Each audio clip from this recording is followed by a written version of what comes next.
So hello all. हमने अभी तक 4 टॉपिक्स कवर किए हैं which are what is poverty, what are the types of poverty, why do we measure poverty and how do we measure poverty through NCES survey which is conducted by NSSO।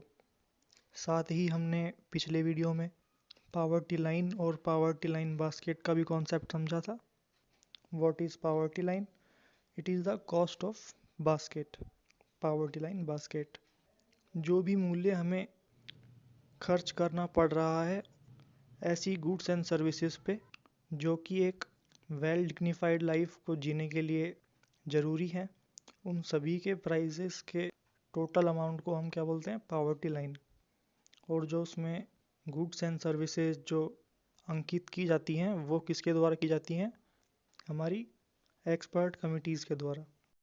To understand this concept in better way we can take example of shopping malls. जैसे हम कभी mall में shopping करने जाते हैं तो वहाँ पे हमें बाहर एक मिलती है वो ट्रॉली टाइप में, तो उसको हम हमारी बास्केट कंसिडर करते हैं कि ये हमारी पावर्टी लाइन बास्केट है। फिर उस ट्रॉली के अंदर हम उन प्रोडक्ट्स को रखते हैं जो हमें लगता है कि ये हमारे लिए ज़रूरी है। जैसे हमने उस ट्रॉली के अंदर 5 आइटम्स रखे हैं। पहला है एक वाटर बॉटल जिसकी कीमत 10 रुपये है। देन सेकंड हमने रखा है एक फ्लोर बैग जिसका प्राइस 20 रुपीज़ है। देन हमने एक 30 रुपीज़ की कोई शर्ट रखी है। देन फोर्थ हमने कोई एक फ्रूट रखा है जिसका रेट 40 रुपीज़ पर केजी है, तो हमने एक 1 केजी लिया है वो। एंड देन हमने एक बुक खरीदी है जिसकी प्राइस बनी है 50 रुपीज़। सो अभी जो इन प्राइजेस का जो सम होगा 10 plus 20 plus 30 plus 40 plus 50 equals to 150। तो ये 150 हमारा क्या होगा? Cost of our poverty line basket. Not poverty line basket बल्कि जो हमने हमारी बास्केट तैयार की है उसकी कॉस्ट।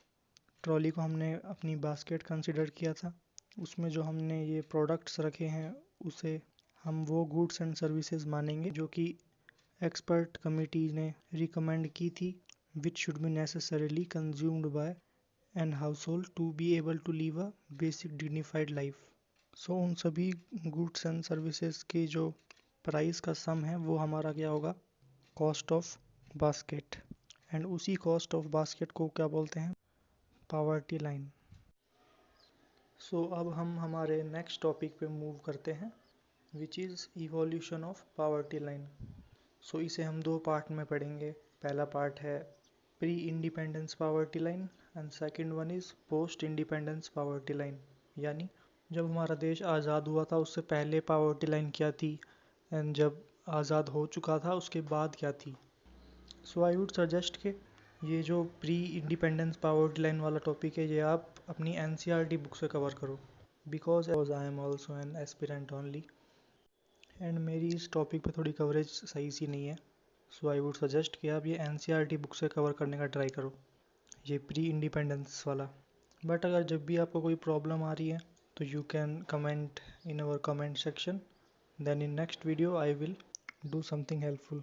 एंड जो इसका नेक्स्ट पार्ट है पोस्ट इंडिपेंडेंस पावर्टी लाइन, इसमें 4 सब टॉपिक्स हैं जिनको हम हमारी अगली वीडियो में कवर करेंगे which are Dandekar and Rath poverty line, second one is YK Alagh poverty line, third one is Lakdawala's poverty line and fourth one is Tendulkar and Rangarajan's poverty line. Then फिर उसके नेक्स्ट वीडियो में हम कवर करेंगे World Bank's poverty line and multi dimensional poverty index MPI। And then in our last video for this chapter we will see India's progress on poverty reduction. What are the recent initiatives taken by our Indian government? So max to max हम 3 से 4 videos में इस chapter को ख़त्म करेंगे। So thank you all.